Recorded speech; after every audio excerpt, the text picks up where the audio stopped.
नमस्कार, सौरभ द्विवेदी नाम है हमारा और आप देखना शुरू कर चुके हैं लल्लन टॉप शो। न्यायपालिका की दुनिया औपचारिकताओं से भरी पड़ी है। कौन क्या पहनेगा, कहाँ बैठेगा, क्या बोलेगा, ये सब दशकों और कुछ मामलों में तो सदियों पुरानी परंपराओं से तय होता है। लेकिन इसका मतलब ये नहीं कि इस दुनिया में नाटकीयता की जरा भी कमी है। तभी तो एक तरफ सुप्रीम कोर्ट सुनवाई कर रही थी कि विक्टोरिया गौरी को मद्रास हाईकोर्ट में जज बनाया जाना चाहिए कि नहीं, और दूसरी तरफ विक्टोरिया ने पद की शपथ भी ले ली। मामला तय होने से पहले शपथ ग्रहण की बात आती है तो हमारे ज़हन में आते हैं राजभवन के वो दरबार, जहां महामहिम कभी कभी माननीयों को चुपके से शपथ दिला देते हैं कि जो होगा बाद में देखा जाएगा। लेकिन मद्रास हाईकोर्ट में हुआ शपथ ग्रहण किसी से छिपा नहीं था। वो अपने तय वक्त पर शुरू हुआ और विक्टोरिया गौरी जस्टिस गौरी बन गई। इसके कुछ ही देर बाद सुप्रीम कोर्ट में विक्टोरिया गौरी के खिलाफ लगी याचिका खारिज हो गई। लेकिन चेन्नई के वकीलों ने इसे स्वीकार नहीं किया और प्रदर्शन करने लगे। कारण, अतीत में विक्टोरिया गौरी का भारतीय जनता पार्टी से संबंध और अल्पसंख्यकों के खिलाफ दिए गए उनके कुछ कथित बयान, जिसमें से कुछ को हेट स्पीच की संज्ञा दी गई। जस्टिस गौरी के मामले के बहाने हम आज दो महत्वपूर्ण प्रश्नों के जवाब खोजेंगे। पहला, क्या किसी राजनीतिक दल से जुड़ा रहा व्यक्ति आगे चलकर न्यायपालिका का हिस्सा बन सकता है, और दूसरा, अगर ऐसा होता है तो न्यायिक स्वतंत्रता के प्रश्न को कैसे देखा जाए, क्योंकि न्यायिक स्वतंत्रता निष्पक्षता से नत्थी है। ये जानना जरूरी है कि जस्टिस गौरी के मामले में इन प्रश्नों का वजन क्या है और क्या उनके खिलाफ चल रहा विरोध स्वतः स्फूर्त है या फिर उसकी जड़ें तमिलनाडु की द्रविड़ राजनीति में है। तो आइए शुरू करें लल्लन टॉप शो। हम पहले ही स्पष्ट कर दें कि हमारा मकसद जस्टिस गौरी के आचरण पर टिप्पणी करना नहीं है। वो अब एक संवैधानिक अदालत में आसीन हैं और परंपरा ये कहती है कि न्यायाधीशों के फैसलों पर टिप्पणी अथवा आलोचना हो, ना कि उनके व्यक्तित्व पर। हम बस ये देखने का प्रयास कर रहे हैं कि मद्रास हाईकोर्ट में एडिशनल जज बनने से पूर्व विक्टोरिया गौरी का सार्वजनिक जीवन कैसा था और उनके एक वकील और फिर एक जज बनने की प्रक्रिया में कौन कौन से मोड़ आए, कौन से प्रश्न खड़े हुए, ताकि मद्रास हाईकोर्ट के वकीलों द्वारा जताए गए विरोध को सही संदर्भ में देखा और समझा जा सके। शुरुआत करते हैं संक्षिप्त परिचय से। लक्ष्मण विक्टोरिया गौरी तमिलनाडु के कन्याकुमारी जिले से आती हैं। समाचार एजेंसी पीटीआई के मुताबिक उन्होंने शपथ ग्रहण के बाद दिए अपने भाषण में कहा, मैं एक बेहद सामान्य परिवार से आती हूँ। मैं अपने परिवार की पहली सदस्य हूँ जो वकील बनी। गौरी ने वकालत वहीं से शुरू की जहाँ उनकी पढ़ाई हुई थी, मदुरई। वहाँ के लॉ कॉलेज से पढ़ाई के बाद वो जल्द ही मद्रास उच्च न्यायालय की मदुरई पीठ में प्रैक्टिस करने लगी। जज बनने से पहले उनके 20 साल के करियर का हाई पॉइंट कहा जा सकता है 8 दिसंबर 2020 को। तब नरेंद्र मोदी सरकार ने उन्हें assistant solicitor general of India नियुक्त किया था। आगे बढ़ने से पहले इस पद का महत्व समझिए। दर्शक जानते हैं अटॉर्नी जनरल भारत सरकार के मुख्य वकील होते हैं। इनकी मदद के लिए सॉलिसिटर जनरल और उनके असिस्टेंट सॉलिसिटर जनरलों की एक टीम होती है। चूंकि भारत सरकार को देश की तमाम हाई कोर्ट्स और उनकी पीठों में पेश होना होता है, इसीलिए हर संबंधित न्यायालय या उसकी पीठ के यहाँ कम से कम एक असिस्टेंट सॉलिसिटर जनरल या एएसजी को नियुक्त किया जाता है। केंद्र सरकार के विधि कार्य विभाग की वेबसाइट पर एएसजी की सूची है और इसमें 27वें स्थान पर मद्रास हाईकोर्ट की मदुरई बेंच के आगे विक्टोरिया गौरी का नाम लिखा है। 7 फरवरी यानी आज तक वो मदुरई बेंच में भारत सरकार की वकील थी। लेकिन विक्टोरिया गौरी के परिचय में एक वकील के तौर पर उनकी कामयाबी के अलावा भी बहुत कुछ है। विक्टोरिया गौरी लंबे समय तक भारतीय जनता पार्टी से जुड़ी रहीं। एक ट्विटर हैंडल की बड़ी चर्चा है जो अब एक्टिव नहीं है, इसे गौरी का ही बताया जाता है। इंडियन एक्सप्रेस के लिए अरुण जनार्दन ने एक लेख में बताया कि हैंडल का नाम चौकीदार विक्टोरिया गौरी था। बायो में उन्होंने खुद को भाजपा महिला मोर्चा की राष्ट्रीय महासचिव बताया था। टाइमलाइन में ज्यादातर रिट्वीट थे, कुछ प्रधानमंत्री मोदी के ट्वीट्स और कुछ गृह मंत्री अमित शाह के।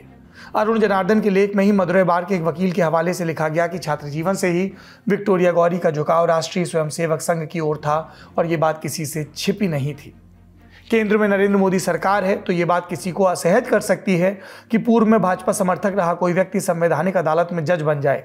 लेकिन हमने जितना अध्ययन किया उससे यही सामने आया कि राजनीतिक पृष्ठभूमि से प्रत्यक्ष या परोक्ष रूप से जुड़े जजों का भारत में लंबा इतिहास रहा है। सुनिए इंडिया टुडे के लिए सुप्रीम कोर्ट कवर करने वाले वरिष्ठ पत्रकार संजय शर्मा को। आज जब सुप्रीम कोर्ट में विक्टोरिया गौरी मामले की सुनवाई चल रही थी तब संजय कोर्ट में मौजूद थे। सुप्रीम कोर्ट में आज ही जब इस मामले की सुनवाई हो रही थी तो उस समय जब ये कहा गया कि वो पॉलिटिकली एफिलिएटेड हैं और एक राजनीतिक दल की सक्रिय कार्यकर्ता और पदाधिकारी रही हैं, तो इस पर कोर्ट ने भी कहा कि आपकी इस दलील में हमें दम कम दिखाई देता है, क्योंकि इससे पहले भी इस कोर्ट में यानी सुप्रीम कोर्ट में और कई हाई कोर्ट्स में ऐसी हस्तियों ने शपथ ली है यानी जज बने हैं जिनकी राजनीतिक दलों से उनका जुड़ाव वो ओपन सीक्रेट रहा है।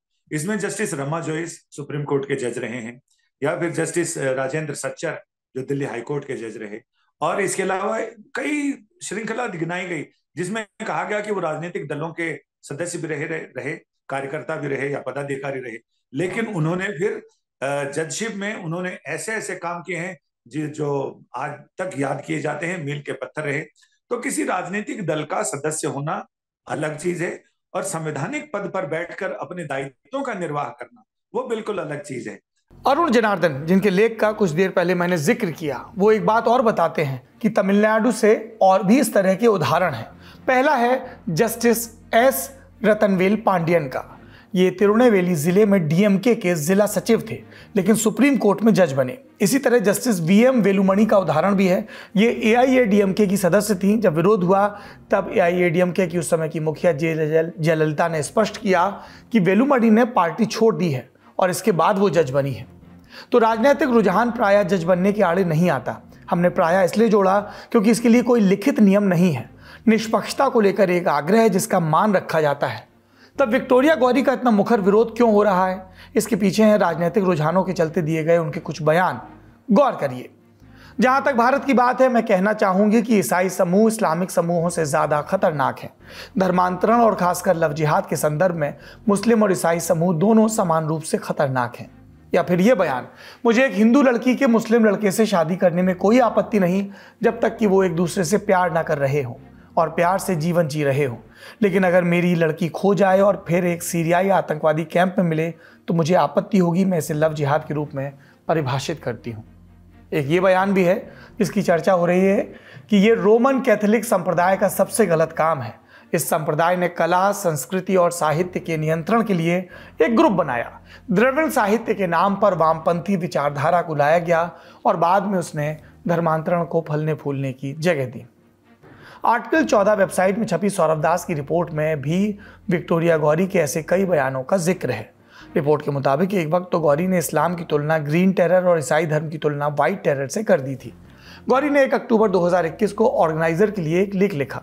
ये ऑर्गेनाइजर राष्ट्रीय स्वयंसेवक संघ का अंग्रेजी का मुखपत्र है।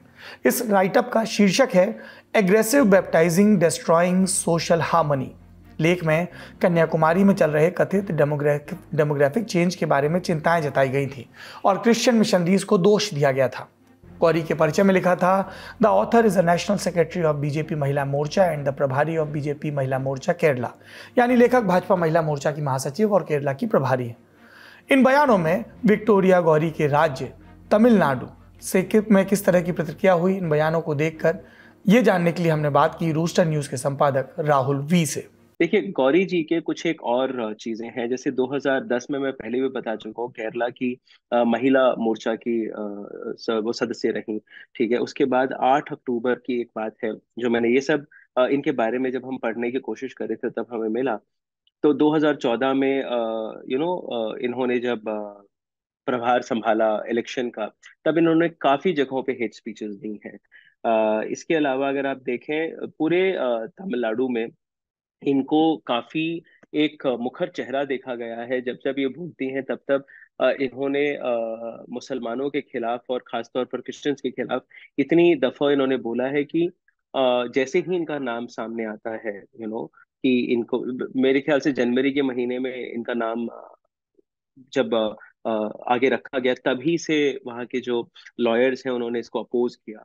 और तभी से लॉयर्स ने ये कहा कि अगर ये चीफ जस्टिस बनती हैं तो शायद काफी सारी चीजें अगेंस्ट जाएंगी। और एक और यहाँ के लोगों की सोच ये है, क्योंकि जो कोयलेशन में जो मध्य केंद्र की सरकार का जो एक हाथ रहता है कि उनका अप्रूवल भी बहुत मायने रखता है। तो यहाँ के लॉयर्स का कहना यह है कि वहां से जबरन इनको चीफ जस्टिस बनाया गया है, अपनी चीजों को तमिलनाडु में फिक्स करने के लिए। यानी जो भी केंद्र की गतिविधियां होती हैं, जो तमिलनाडु में तमिलनाडु की राजनीति राजनेताओं के द्वारा जो हटा दी जाती हैं या फिर उनको वो अपोज करते हैं, इस तरह से जब कोर्ट में वो मसला जाएगा, कोर्ट में वो अपने चीजों को सिद्ध कर पाएंगे। और इस वजह से केंद्र की सरकार अपने लोगों को, अपने जो फेवर में जो लोग रहते हैं उनको जज के पदवी में लाके बिठाने की कोशिश कर रहे हैं। So this is another. Victoria Gauri का दावा है कि उन्होंने सॉलिसिटर जनरल बनने से तकरीबन 3 महीने पहले भाजपा की सदस्यता छोड़ दी थी, लेकिन उनके बयानों ने उनका पीछा नहीं छोड़ा। 17 जनवरी 2023 को भारत के मुख्य न्यायाधीश जस्टिस टी.वाई. चंद्रचूड़ की अध्यक्षता वाले सुप्रीम कोर्ट कोलेजियम ने विक्टोरिया गौरी के नाम को मंजूरी दी थी और तभी से उनके बयानों को आधार बनाकर उनके जज बनने का विरोध भी शुरू हुआ। मद्रास हाईकोर्ट के 21 वकीलों ने सुप्रीम कोर्ट कोलेजियम और भारत के राष्ट्रपति से शिकायत की, उनके बयानों को भड़काऊ बताया और मांग की कि विक्टोरिया गौरी के नाम का संकल्प वापस लिया जाए। विक्टोरिया गौरी को एडिशनल जज बनाने के खिलाफ सुप्रीम कोर्ट में 2 याचिकाएं भी लगाई गईं। 6 फरवरी को इन याचिकाओं का जिक्र सुप्रीम कोर्ट में किया गया। वरिष्ठ अधिवक्ता राजू रामचंद्रन की दलीलें सुनने के बाद कोर्ट ने 10 फरवरी को मामले की सुनवाई मुकर्रर की, लेकिन दोपहर बाद खबर आई कि केंद्र सरकार ने कोलेजियम की सिफारिशों को मानते हुए जस्टिस गौरी की नियुक्ति को मंजूरी दी। केंद्रीय कानून मंत्री किरण रिजिजू ने ट्वीट कर ये बताया, गौरी समेत कुल 13 नामों को केंद्र से मंजूरी मिली थी, यानी अब इनके नाम भारत की राष्ट्रपति एक वारंट जारी करने वाली थी। वारंट क्या होता है ये भी जान लीजिए, फिर आगे की बात। नहीं, शपथ डेफर की एक बार राष्ट्रपति जी का जब वारंट आ जाता है, वारंट में इसमें मैं अपने दर्शकों के लिए बताना चाहूंगा कि वारंट का मतलब परवाना है, जिसको हम उर्दू में परवाना कहते हैं, यानी एक अनुमति पत्र आता है जिसको अंग्रेजी में वारंट कहते हैं। और वारंट का मतलब लोग सिर्फ गिरफ्तारी वाला ही वारंट समझते हैं, या फिर फांसी के लिए जो वारंट आता है वो वारंट समझते हैं, डेथ वारंट। लेकिन ये वारंट सिर्फ परवाना होता है जो राष्ट्रपति जी की तरफ से ये आज्ञा पत्र होता है, जिसमें ये कहा जाता है कि उनको शपथ के लिए उनको नियुक्त किया जा रहा है। और उसके बाद हाईकोर्ट का प्रेरोगेटिव होता है कि वो कितनी जल्दी शपथ विधि करके और चीजों को करते। वारंट में यह नहीं लिखा होता कि नियुक्ति इस तारीख को इतने बजे हो, बस राष्ट्रपति ये बताते हैं कि वो अमुक शख्स को नियुक्त कर रहे हैं। लेकिन वारंट के बाद शपथ ग्रहण कभी भी हो सकता है। एक तरह से ये राष्ट्रपति के आदेश की तामील होती है। इसीलिए दोपहर बाद राजू रामचंद्रन एक बार फिर सुप्रीम कोर्ट पहुंचे। उन्होंने न्यायालय से मांग की कि सुनवाई जल्द से जल्द हो। इधर शपथ ग्रहण का कार्यक्रम भी आ गया 7 फरवरी सुबह 10:30 बजे के लिए, और उधर सुप्रीम कोर्ट ने भी सुनवाई के लिए 7 फरवरी की ही तारीख दी। फिर यह कयास लगने लगे कि सुप्रीम कोर्ट क्या तय समय से पहले मामले की सुनवाई करेगा ताकि शपथ ग्रहण से पहले ही फैसला आ जाए। लोग 1992 के एक मामले की मिसाल भी देने लगे। यह केस था कुमार पद्म प्रसाद बनाम भारत संघ का। लाइव लॉ के लिए मनु सेबेस्टियन ने इस मामले पर विस्तार से लेख लिखा है। क्या लिखते हैं वो? गुवाहाटी हाईकोर्ट में के.एन. श्रीवास्तव नाम के व्यक्ति को बतौर जज नियुक्त किया गया। उनकी शपथ से पहले बार काउंसिल ने नियुक्ति को चुनौती दी। के.एन. श्रीवास्तव पर भ्रष्टाचार के आरोप थे।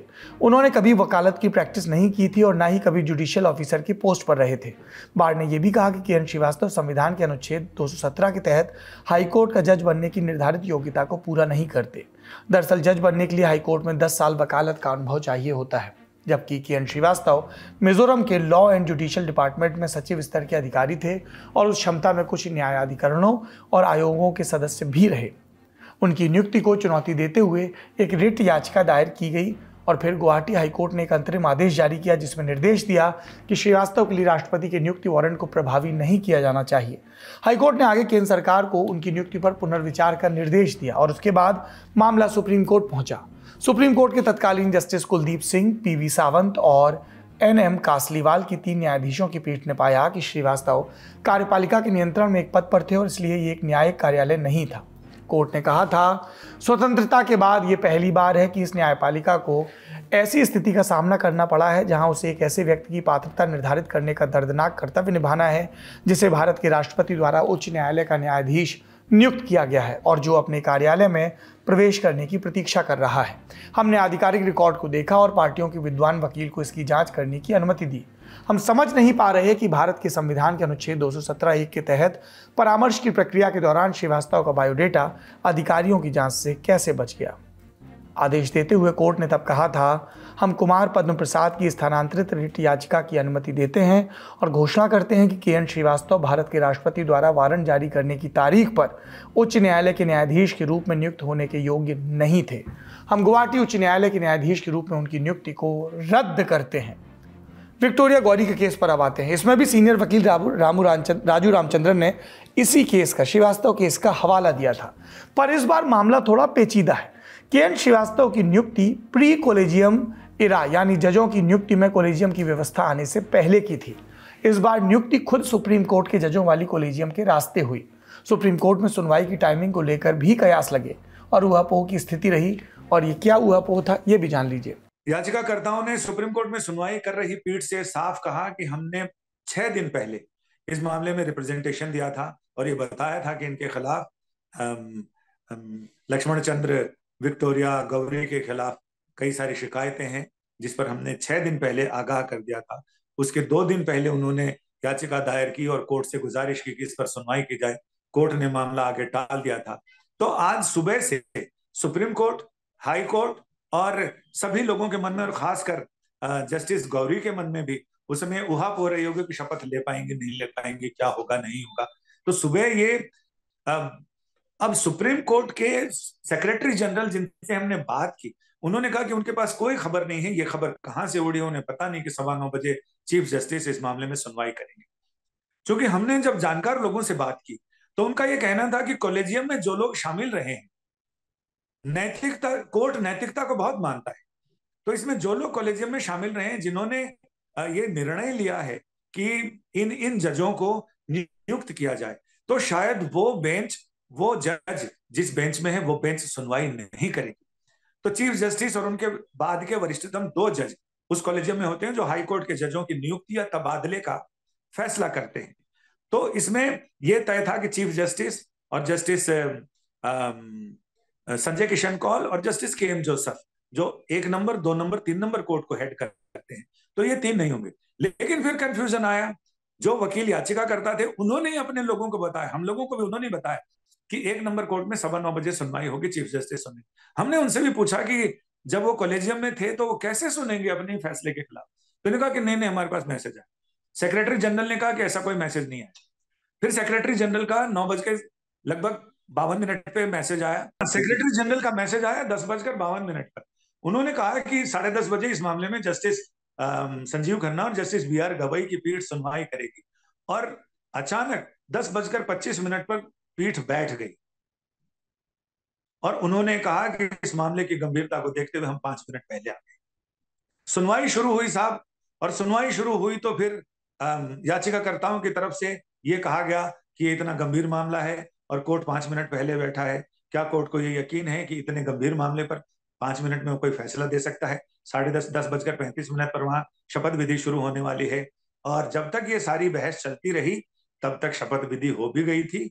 सारी दलीलों को सुनने के बाद सुप्रीम कोर्ट ने फैसला देते हुए किन बिंदुओं को महत्व दिया, ये सुनिए। सुप्रीम कोर्ट कॉलेजियम ने अभी जिन लोगों के नाम दोबारा भेजे, जिसमें सौरभ कृपाल हैं, जिसमें बॉम्बे हाई कोर्ट के लिए सुदर्शन हैं, या फिर मिस्टर सत्यन हैं, इन पर भी सुप्रीम कोर्ट ने, कॉलेजियम ने यह टिप्पणी की है कि अगर उनकी जिन चीजों को खुफिया एजेंसियां हैं, जिसमें रॉबी है या आईबी है, उसकी रिपोर्ट का खुलासा करते हुए कॉलेजियम ने यह कहा कि उन्होंने अब तक जो ट्वीट किए हैं या जो उनके काम रहे हैं, उनको उस पर ऑब्जेक्शन नहीं किया जा सकता है, क्योंकि किसी भी राजनीतिक दल से किसी की का एफिलिएशन उसकी अयोग्यता की शर्त नहीं हो सकता है। वैसे ही ये सारी चीजें, अगर किसी ने ट्वीट किया है, किसी ने कुछ भाषण दिया है, किसी ने कोई बयान दिया है, किसी ने कोई आलेख लिखा है, तो जब तक वो संवैधानिक पद पर ना आ जाए तब तक वो उससे पूर्व की सारी चीजें, अयोग्यता की पीठिका नहीं हो सकती, भूमिका नहीं हो सकती, उसका आधार नहीं हो सकता। हाँ, उसके पद पर बैठने के बाद अगर ये सारी चीजें होती हैं तो उस पर संज्ञान लिया जा सकता है। तो ऐसे में इधर कोर्ट में सुनवाई चल रही थी और उधर विक्टोरिया गौरी ने मद्रास हाई कोर्ट के जज, एडिशनल जज पद की शपथ ली। तो ऐसे में अब ये मामला सुप्रीम कोर्ट के पीठ ने तो ये कह दिया कि फिलहाल वो इस मामले में दखल नहीं देगी, क्योंकि जो दलीलें दी गई हैं उससे वो बहुत संतुष्ट नहीं है, और बाकी किन चीजों की वजह से वो दखल नहीं दे रहे हैं उसका जिक्र, डिटेल जो ऑर्डर आएगा उस ऑर्डर में होगा। मुझे नहीं लगता, सुनवाई के दौरान भी जस्टिस संजीव खन्ना और जस्टिस बी आर गवई ने ये साफ किया कि जो बातें आप उठा रहे हैं वो जाहिर है कि कॉलेजियम के सामने भी आई होंगी। कॉलेजियम ने इस पर सम्यक विचार किया है और उसके बाद इन नाम को मंजूरी ली है। ये अभी एडिशनल जज हैं, इनके कामकाज को देखा और परखा जाएगा, जैसे बाकी अन्य एडिशनल जजेस के कामकाज को देखा और परखा जाता है। उसके बाद सुप्रीम कोर्ट कॉलेजियम में तय करता है कि इन्हें परमानेंट जज बनाया जाए, तो फिर अलग से सिफारिश जाती है और फिर परमानेंट जज बनाने के लिए उनको फिर स्थायी जज के रूप में शपथ लेनी पड़ती है और उसके बाद फिर वो परमानेंट जज हो जाते हैं। लेकिन एक बात, कि अगर कोई प्रोबेशन पे है तो उनको उनके कामकाज से सुप्रीम कोर्ट कॉलेजियम संतुष्ट नहीं, तो फिर सुप्रीम कोर्ट कॉलेजियम इस मामले में आगे उनको एक्सटेंशन नहीं देता या फिर एक और मौका देता है, यानी प्रोबेशन पीरियड को बढ़ा देता है। और जैसे जस्टिस पुष्पा गन्नेडीवाला के संबंध में हुआ था, तो बॉम्बे हाई कोर्ट में उन्होंने कुछ ऐसे फैसले दिए जो सुप्रीम कोर्ट को भी नागवार गुजरे और पूरी फ्रेटर्निटी को, पूरे समाज को नागवार गुजरे थे। तो सुप्रीम कोर्ट कॉलेजियम ने उनके नाम को स्थायी जज बनाने के लिए कंसीडर नहीं किया, और कायदे से तो उनको लोअर कोर्ट से वहीं थी, उनको लोअर कोर्ट में जाना था, लेकिन उन्होंने इस्तीफा दे दिया और वो फिर इस पूरे मामले से ही अलग हो गई। तो ये भी हो सकता है।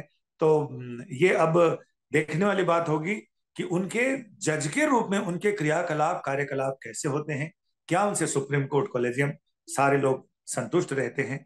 तो ऐसे में उनको कोई ताजुब नहीं कि उनको परमानेंट जज भी बना दिया जाए, और अगर उसमें किसी तरह की शिकायतें पाई जाती हैं और शिकायतें आती हैं तो उन्हें उनका प्रोबेशन पीरियड एक्सटेंड किया जा सकता है या रोका जा सकता है।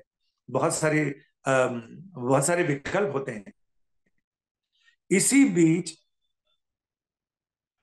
बार काउंसिल ऑफ इंडिया की तरफ से भी ये कहा गया कि जो ऑब्जेक्शंस किए गए हैं उसमें कोई दम नहीं है। अगर कोई दम होता तो एक वकील के तौर पर उन्होंने जो भी भाषण दिए, जो भी ट्वीट किया, जो भी काम किए, उस पर बार काउंसिल ऑफ इंडिया या स्टेट की बार काउंसिल में कोई शिकायत तो आती, कोई तो शिकायत करता। जो लोग अभी शिकायत करने आए हैं उन्होंने उस समय भी कोई शिकायत नहीं की, लिहाजा ये भी इस मामले में एक बड़ी भूमिका अदा कर गया, जिसमें उन्होंने कहा कि आज तक कोई शिकायत इनके खिलाफ नहीं आई है। तो ये भी सारी चीजें थी जिस पर कोर्ट ने सीधे सीधे इस मामले में इस याचिका पर दखल देने से इनकार किया। तो क्या सब जगह विक्टोरिया गौरी का विरोध ही हुआ? नहीं, खुद उनकी मदुरै बार के कई वकीलों ने विक्टोरिया की नियुक्ति का समर्थन भी किया।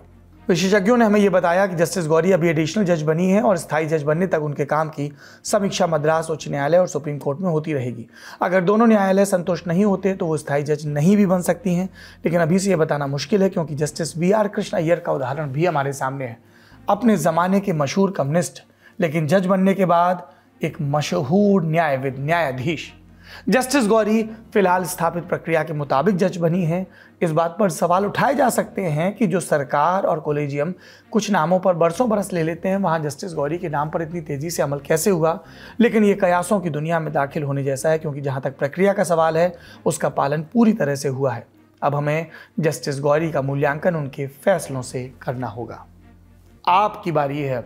आपका क्या सोचना है इस तरह की नियुक्तियों के बारे में? क्या आपको लगता है कि इस देश में न्यायपालिका में राजनीतिक असर या प्रभाव रहा है, या आपको लगता है कि वो न्याय की ऐसी देहरी है जहां पर दलगत प्रतिबद्धताओं से इतर होकर सोचने की ज़रूरत है? आपकी राय का मुझे इंतज़ार रहेगा। आज के ललन टॉप शो में इतना ही। अपना और अपनों का खूब ख्याल रखिए। शुभ रात्रि। सिर्फ 59 रुपये महीने में पाइए YouTube पर LT प्रीमियम। किसी भी प्लेटफॉर्म से 3 दिन पहले देखिए हमारे प्रीमियम प्रोग्राम जैसे guest in the news room, किताब वाला आदि। इसके अलावा बहुत कुछ। सब्सक्राइब करने के लिए ललन टॉप के YouTube चैनल पर जाकर क्लिक करें ज्वाइन बटन।